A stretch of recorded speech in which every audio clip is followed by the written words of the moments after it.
A lo largo del tiempo han surgido una infinidad de historias y teorías, algunas muy descabelladas en torno a la historia de México. Y no es de sorprendernos, ya que México es un país multicultural y lleno de misterios sin resolver. Es por eso que hoy te traigo algunas teorías acerca de la historia de México. Sin nada más que decir, comencemos. Seguramente has oído hablar sobre las teorías que rodean el descubrimiento de América, y a lo que me refiero es a aquellas teorías que afirman la llegada del hombre europeo a América muchísimo antes que Cristóbal Colón en 1492. Una de las más reconocidas es la de los vikingos, y es que hay quienes aseguran que los vikingos fueron los primeros europeos en llegar a América, apoyándose en antiguas sagas nórdicas que hacían mención a un lugar descubierto por Leif Erikson, el cual lo llamó Vinland, y que actualmente sería la isla de Terranova, en Canadá. Pero esa es historia para otro video. De lo que te vengo a hablar hoy es sobre la teoría que tiene que ver con la civilización china, y que incluso dice que la llegada del hombre a América se produjo hace más de 3000 años, y en la cual no fue un hombre europeo, sino uno oriental, inclusive llegando a formar la primera civilización mesoamericana conocida. Basándonos en las opiniones y argumentos de Xu Mike, autor del libro Origen de la civilización olmeca, nos dice que un grupo de hombres de origen oriental hicieron un viaje transpacífico en el cual llegaron al sur de México, muy cerca de la frontera con Guatemala. Es aquí donde este grupo de hombres se asentaron en la zona donde floreció la civilización olmeca, y la cual ellos mismos crearon. Además de esto, la evidencia para sustentar el contacto transpacífico está en inscripciones en artefactos de jade encontrados durante las excavaciones en la región donde los olmecas establecieron lo que se considera la primera sociedad de México. Este autor presenta varias evidencias que muestran ejemplos de los sistemas de escritura olmeca y con los de la dinastía Shang, señalando entusiasmado varios símbolos, en el cual indica que las similitudes son demasiado grandes para ser coincidencia. Su teoría es apoyada ampliamente por varias personas, especialmente aquellos que creen que la sociedad en América recibió la influencia de varias civilizaciones antes de la llegada de Colón. Aunado a esto, resulta difícil de creer que la dinastía Shang tuvo algún contacto directo con los olmecas, ya que en aquella época los chinos ya tenían conocimiento acerca del metal, cosa que en América era prácticamente desconocido, y que si hubiera existido algún contacto entre chinos y olmecas, estos tuvieran el conocimiento mínimo sobre el bronce, metal que era utilizado en aquella época. Debido a que esta es una teoría que no cuenta con las evidencias suficientes para ser apoyada, resulta difícil de pensar que los chinos tuvieron algún contacto con América siglos antes que Cristóbal Colón, o incluso que los vikingos, aunque diversos artefactos encontrados en excavaciones indican alguna forma de contacto entre los olmecas y alguna civilización oriental. Lo que sí es posible es que hubiera una migración de hombres orientales hace más de 12.000 años por el estrecho de Bering, mas no hace 3.000 años. De esta forma, dichos hombres iniciaron su nueva forma de vida de manera autóctona sin ningún apoyo o influencia de otra civilización conocida. Avancemos en el tiempo hasta los años de la Revolución Mexicana. Y si bien no es una teoría relacionada directamente con la revolución, sí sucedió casi al mismo tiempo y tiene que ver con ni más ni menos que Tomás Alva Edison, el inventor de la bombilla. Cualquier biografía, enciclopedia o fuente de información que hable de la vida de Edison asegurará, sin duda alguna, que su nacimiento fue en Ohio, el 11 de febrero de 1847. Sin embargo, hay una teoría que nos dice que el brillante inventor en realidad nació en lo que hoy es México.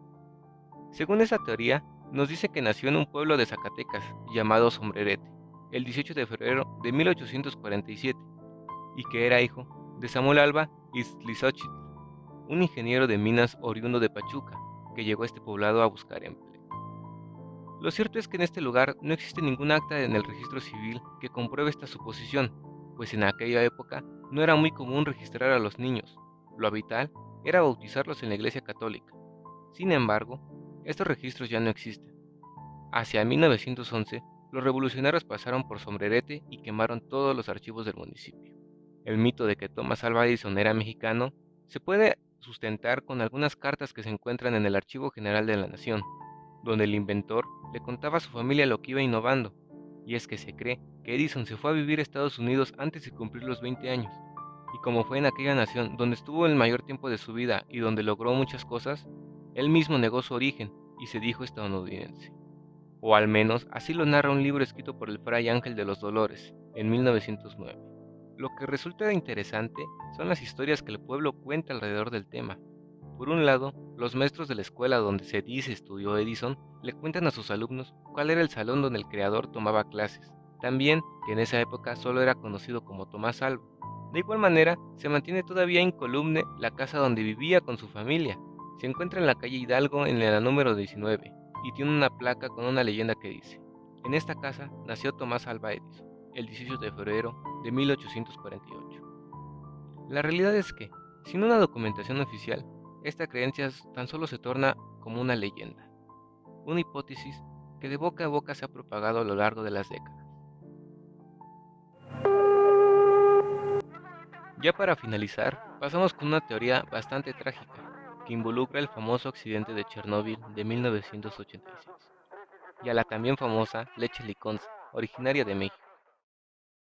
Para los que no la conozcan, la leche liconza es una empresa administrada por el gobierno mexicano, en la cual se distribuye leche a la población en general, siempre y cuando estén dentro del programa estipulado, con un costo de 11 pesos por 2 litros de leche. Hasta aquí todo bien, pero hoy en día mucha gente no conoce acerca de la teoría que nos dice cómo el gobierno mexicano compró sin conocimiento alguno leche proveniente de Irlanda y que al parecer había sido contaminada con radiación a causa del desastre de Chernóbil. De todas formas, la compra sucedió. México, a través de la Compañía Nacional de Subsistencias Populares, mejor conocida como CONASUPO, compró a Irlanda casi 30.000 toneladas de leche en polvo, como parte de su abasto total del año, que ascendió a casi 200.000 toneladas. A más de 2.000 kilómetros de distancia, la nube radioactiva encontró en el aire su canal natural para su dispersión, y lo fue a lo ancho de toda Europa. Fue hasta Irlanda del Norte. No mucho habría pasado si la nube permanecía en el aire, pero a su recorrido en Irlanda, una lluvia se precipitó con fuerza, acumulando la radiación en tierra y eventualmente en los alimentos cultivados y en los animales cuya principal fuente de alimento son los pastizales.